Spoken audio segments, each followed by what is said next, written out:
ఎక్కడైనా పీపీపీ మోడల్లో ల్యాండ్ ప్రభుత్వమే ఇస్తుంది. పీపీపీ మోడల్ అంటూనే స్థాయి సంఘం గురించి నేను చెప్పేది. స్థాయి సంఘంలో ఎక్కడ పన్ను రాహితీలు గారు మీకు పూర్తి చదవండి. ఎక్కడైనా పీపీపీ మోడల్ని ప్రోత్సహించమని చెప్పింది.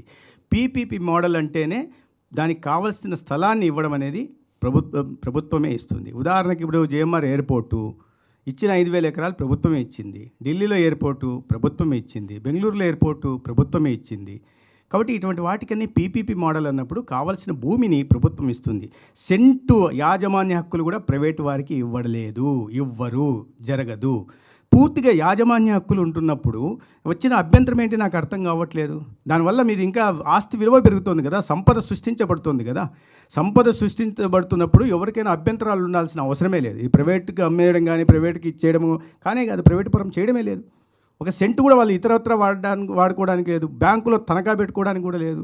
ఇవాళ ఎంఆర్ఓ ఆఫీసుల నుంచి ప్రతి ఆఫీసుని బ్యాంకుల్లో తనఖాలు పెట్టేసిన వాళ్ళు ఇవన్నీ మాట్లాడితే ఎలాగా?